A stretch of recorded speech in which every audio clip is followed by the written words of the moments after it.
సంవత్సరాల తరబడి ఎన్ని మందులు వాడినా మీ మోకాల నొప్పులు తగ్గట్లేదా? ప్రాణ పెయిన్ క్లినిక్ లో అత్యాధునిక చికిత్స.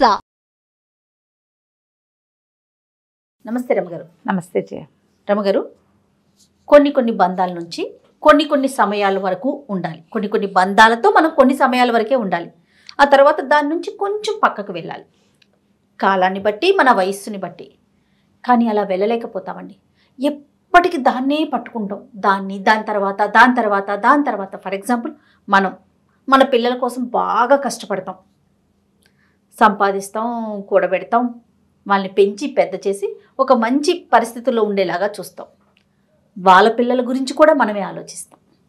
వాళ్ళు కూడా బాగా చదువుకోవాలి, మంచి ప్రయోజకులుగా ఆస్తులు కూడబెడతాం, మంచి ప్రయోజకులుగా ఉండాలనుకుంటాం, ఏదో కావాలని కోరుకుంటూ ఉంటాం.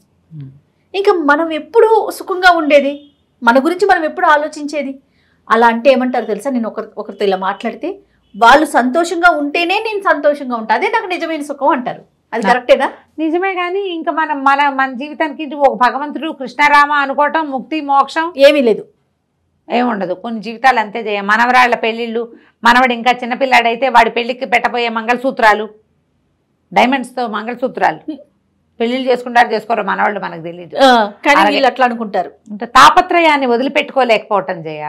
ఇదేంటంటే మేమే చిన్నప్పుడు రఘువంశం చదువుకునేటప్పుడు స్కూల్లో ఉండగా అందులో ఒక శ్లోకం ఉంటుంది రఘువంశంలో, కాళిదాసు రాస్తాడు.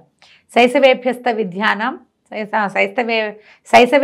విద్యానాం యవ్వనే విషయేషిణాం వార్ధక్యే మునివృత్తీనాం యోగేనాంతే తనుత్యజాం అని. రఘువంశ రాజులట శైశవంలో చిన్నప్పుడు అభ్యస్త విద్యలు చదువుకునేవాడు.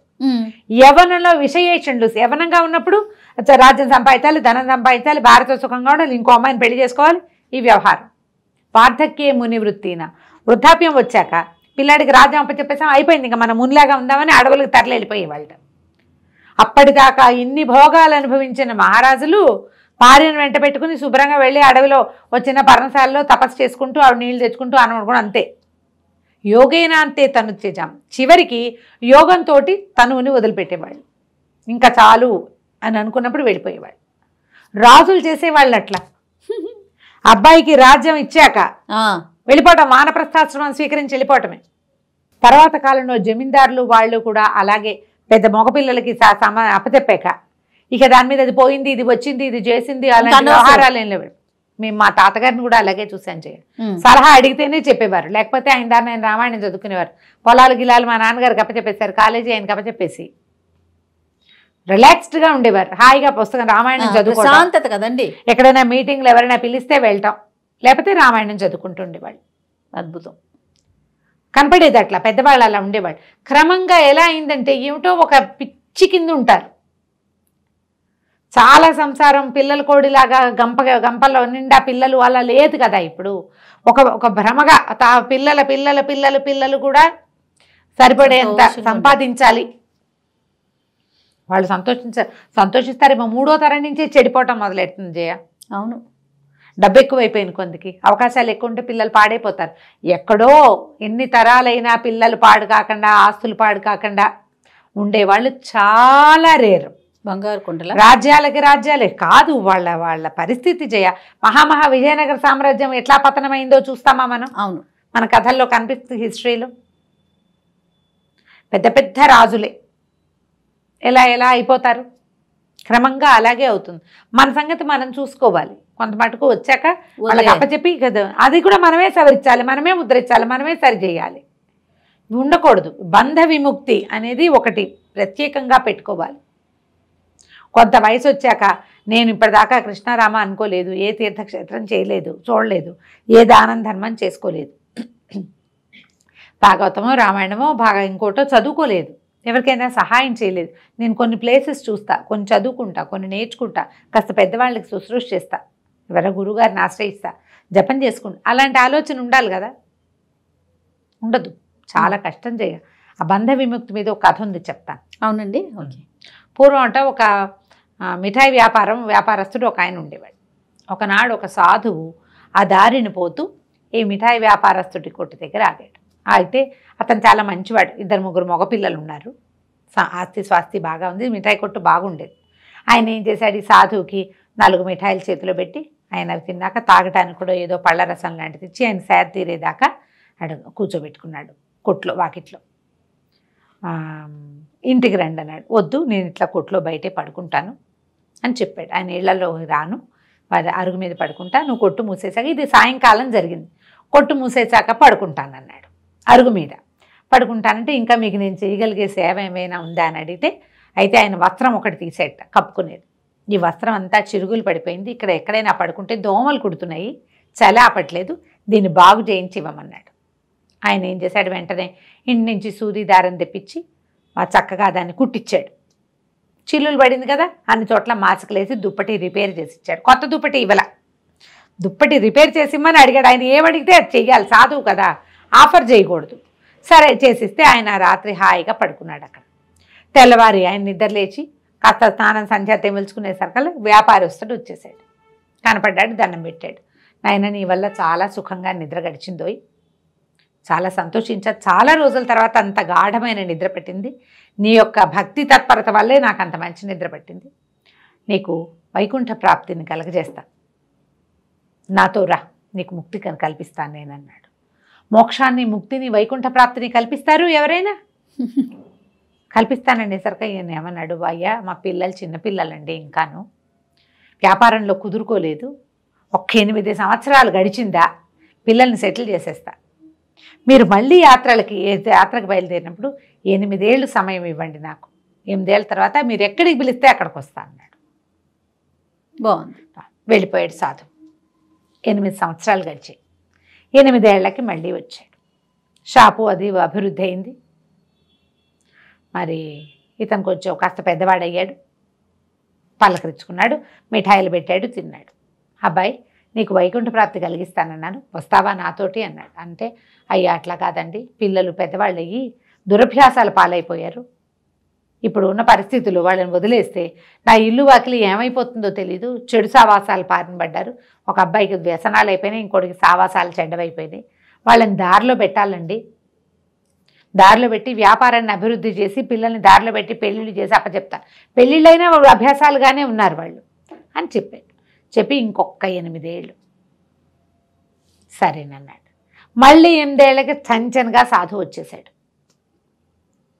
వచ్చేసరికల్లా షాపు లేదు, మిఠాయి కొట్టు లేదు. ఆ మిఠాయి కొట్టు వెనకాలే పెద్ద ఇల్లు వాళ్ళది, అదంతా పాడుగొట్లాడుకుంటూ ఉంది. అక్కడి నుంచి చిరిగిన గుడ్డలతోటి తిరుగుతున్నారు, చింకి గుడ్డలతో ఇంత చిన్న చిన్న పిల్లలు. ఆ ఇంటి వెనకాల ఏవో 1-2 గొడ్లున్నాయి, ఒక ఎద్దులే ఒకటి కనపడుతుంది, ఒక ఎద్దు ఒకటి కనిపిస్తోంది.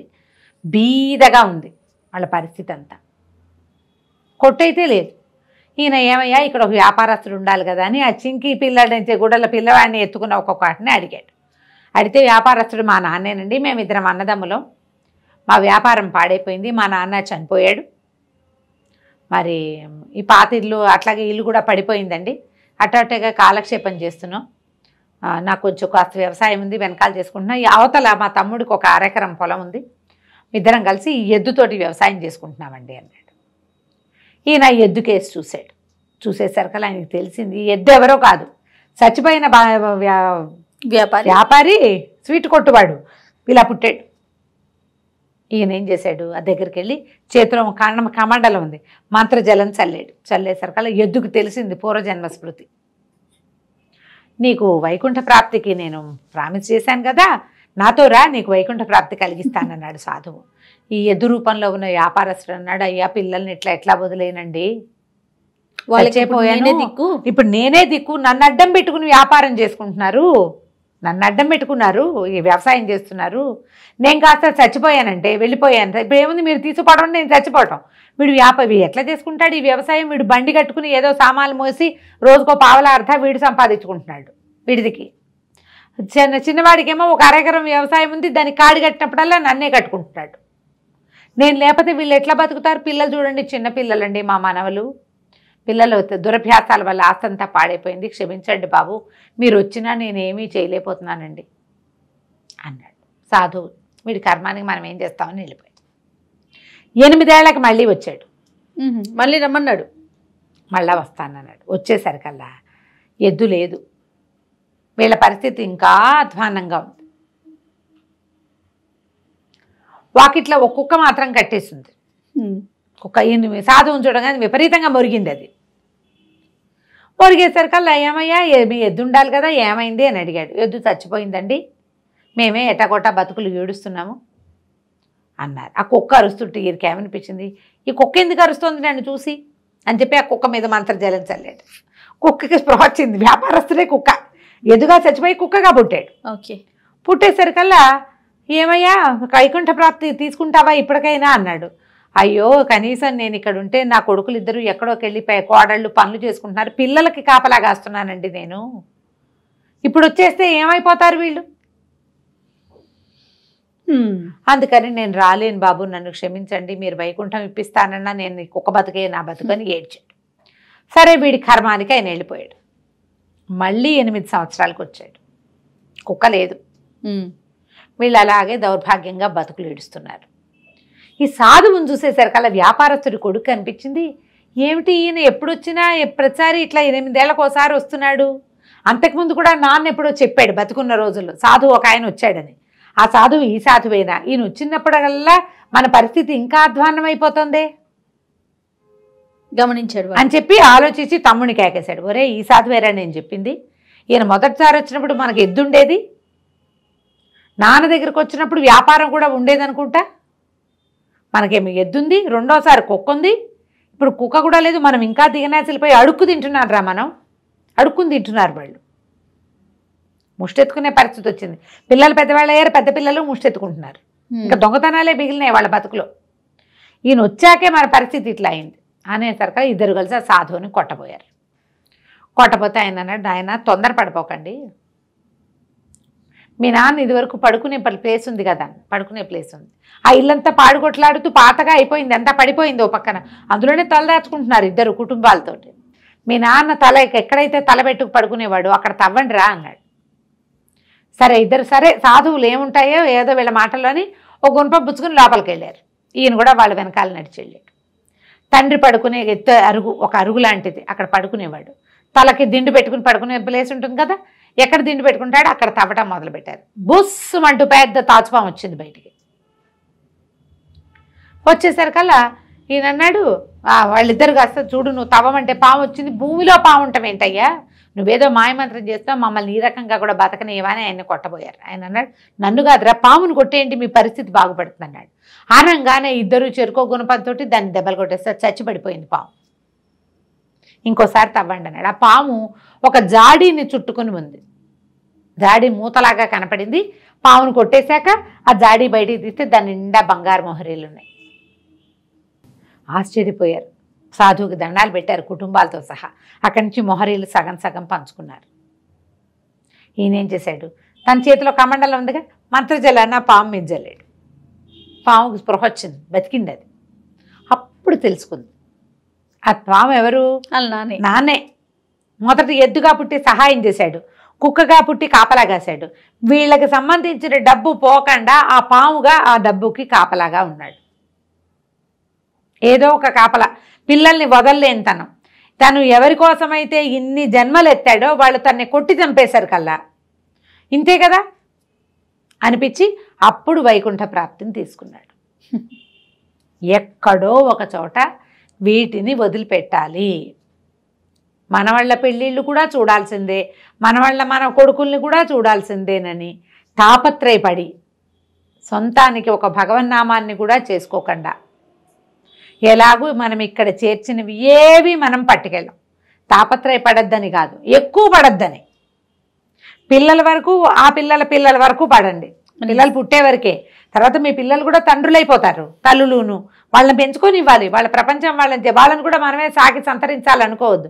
అంత మటుకు వెళ్ళాక మనం కూడా రఘువంశరాజుల్లాగా చక్కగా యోగము, చక్కగా మునివృత్తి, హాయిగా వార్ధక్యంలో అయినా ప్రశాంతంగా ఉండటము, వానప్రస్థాశ్రమం స్వీకరించడం, ఏదో కృష్ణారామాన్ని మంచి మాటలు వినటం, సొంతానికి ఏదైనా చేసుకుంటే ఇహము పరము రెండు వస్తాయి.